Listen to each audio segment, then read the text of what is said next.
conservatism and the arts. But conservatives are losing the culture war in the Western world. Andrew Breitbart said that politics is downstream from culture, and if we on the right lose that culture war, politics will slip away into the hands of the leftists. So in case I haven't made it clear, my name is Margaret and I'm a belly dancer. And I'm also a conservative, and actually I started dancing the same year that Harper won his nomination in 2005 to go on to lead the new Conservative Party of Canada, and bless his heart, he's been the Prime Minister ever since. Well, I've been trying to get myself hired by, expressly conservative events for a while now, and it turns out conservatives only ever seem to want to hire 1970s cover bands. We complain about losing the culture war, but the leftists are really kicking our butts in arts and culture and entertainment. Not because they're better at it, but it's not because entertainment is inherently leftist. Thatcher was right when she said the facts of life are conservative. It's mostly just because of the money, but we in the conservative culture are still a bit to blame here. So there is conservative-friendly art out there, but it's usually nothing new. I would define conservative-friendly as anything that doesn't shoehorn in leftist sentiments. So modern stage shows and books and music, anything that can be really lefty-friendly, Modern TV is getting bad at that too. I'm getting a little bored of seeing, oh, boo-hoo, Mother Earth on, Doctor Who lately. And there just aren't enough conservative-friendly arts critics or cultural commenters out there. Mark Stein's the best example of this, not just due to his popularity, but that he extols the virtues of, say, Sinatra without getting into politics. Leftists are really terrible at writing about art. They write 4 paragraphs, on the topic. Then they have this 5th really, really mean conclusion paragraph that brings in all the different issues of the day. So if you're a Stein fan, you know that he very much started out as a DJ and would much prefer to be reviewing musicals. But he writes about the death of Western culture in the Western world, because if our culture dies, then Roger and Hammerstein's out the window too. Generally, when we have access to conservative art criticism, it's written by people who don't want to keep writing about art criticism. It's kind of an easy way for conservatives to get their foot into the door. And there's not enough, time spent on the actual significance of, works of art in the modern world. Culture, especially pop culture, is very, very important, and I think we're missing out on that a lot. And more often than not, the criticisms that are floated by conservatives, it's usually just miserable think pieces about, whatever stupid lefty film is out these days. Yeah, we do need conservative, expressly conservative documentaries like Frack Nation, but not everything has to be expressly conservative. And that's our problem. We think that conservative art has to just be dripping in our own views. And, the problem with magazines is that because conservative cultural criticism or art criticism is not bang on the conservative message, the online papers and magazines and radio stations don't want to budget for it. There's also a difference between hiring a conservative cultural critic and hiring a conservative artist. One's just talking about it and the other is producing it. Stein does both, so that's why we all love him. I'll take belly dance as an example while I'm dressed like this. In belly dance, it's hard to be expressly conservative, especially with Western audiences, since Westerners aren't really able to follow along with the commentary of song choice. It's meaningful when an Israeli dancer dances to a song by, say, Haifa Webby, who's a Shia Muslim Lebanese pop singer who has publicly supported Hezbollah. I'm in Canada, there's not much I can do to express my political views while dancing. I can do a lot to express my views outside of dancing, and those views would absolutely hurt me if I tried to go for government funding. So that's another problem about being a conservative in the arts community. They can still find you.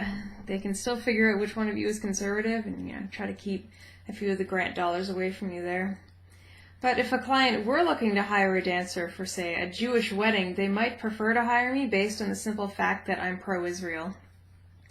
The easiest problem that we could fix tomorrow amongst ourselves is to stop thinking that we're being so cool and subversive by being the only conservative whatever. Conservatives love to moan about being the only conservative in the room, and we really do get worked into the idea that we are the only one. Also, young conservatives are actually kind of rare, and it's usually young people out there working as artists and musicians. Young conservatives generally don't have their finger on the pulse of the artsy crowds. But overall, most overreaching, it's a money problem. The conservative publications who won't hire cultural commentators, And not just on wide-sweeping issues. Like, my God, you can just talk about what's on the radio. And conservative events and fundraisers who refuse to hire conservative acts for their parties and functions. And the last and the biggest piece of the money problem is the lefties getting government grants. Lefties have this firm belief that their art is so valuable that the government should absolutely be paying for it, and the government should be bankrolling all of their stupid projects. They're so good at getting government grants, but the problem with government grants is that they only ever go out to people who can prove that they are not commercially viable. You need to prove to the government that you're not going to make any money on your stupid project before they'll give you anything.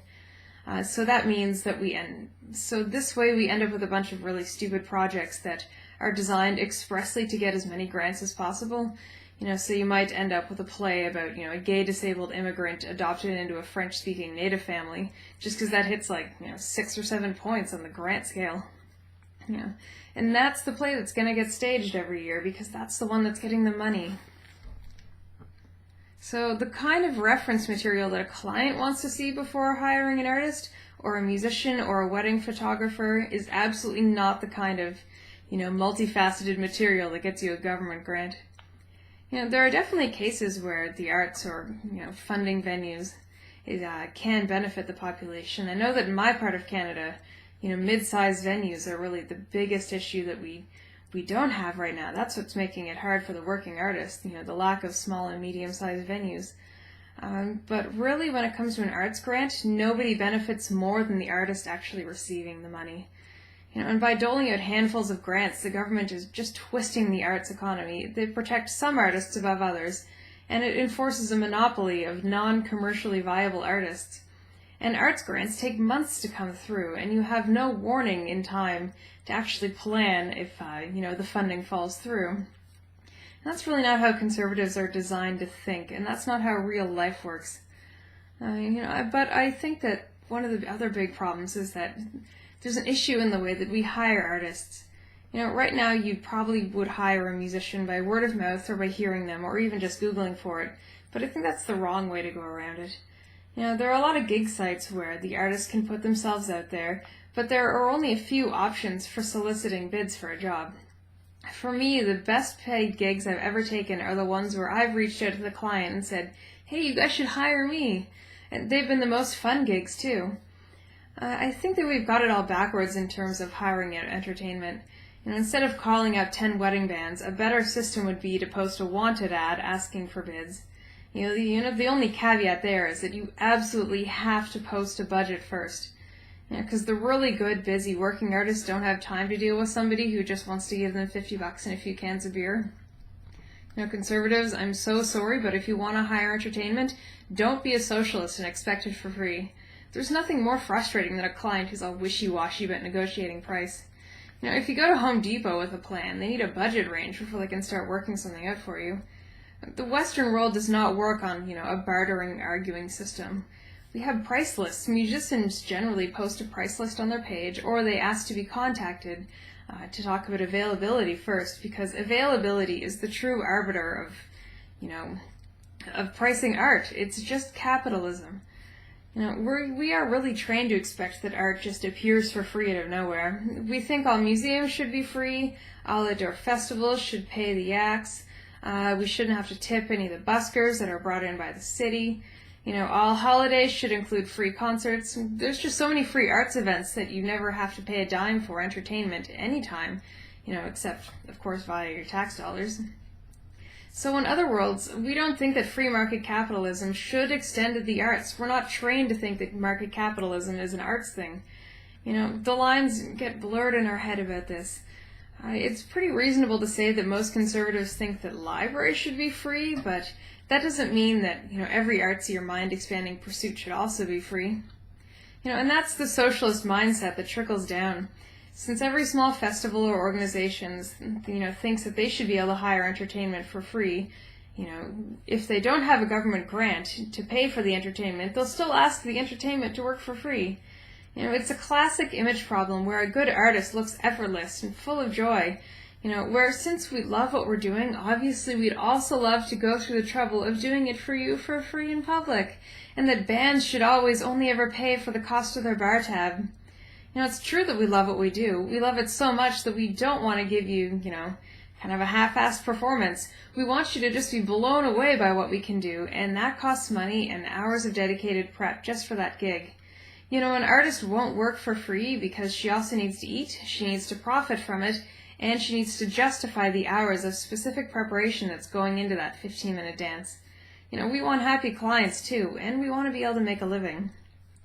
So anyway, back to conservatives producing and not just appreciating or funding the arts. A lot of times the producers, I'll have to put myself in that category, we can often, as you can imagine, both clash with and embrace the same culture that we're kind of spinning together here, because leftists have already worked out such a strong foothold. If you're a vocal conservative, you will be cut from any grant-dependent festival by the socialist committees that run them. You won't be invited to teach or to work on the main stage. And certainly on a private basis, teachers and clients don't really care about that. But whenever an arts community relies on a few government or leftist-sponsored festivals to promote and foster education and especially legitimacy, conservatives will absolutely get shut out. It's a self-image problem and it's a money issue with conservatives. We want to think that we're the only conservatives who love art in the whole world, and I'm so unique, but that's not true. We rip on artists too, we really, really do. We think art and music is a stupid waste of time and you'll never make a job out of that. We pride ourselves in not knowing what's on the radio, or that we've never been to a ballet, or that we don't know who Justin Bieber is. Most conservatives, most people have never been even to a drag show. Drag queens are hands down the best entertainers right now, especially in comedy. And finally, our conservative social events are barely social and very rarely entertaining. I've been to a few conservative political events, and it's always the same dreary cover band, Merle Haggard and John Prine. Oh yeah, I can't wait to hear that.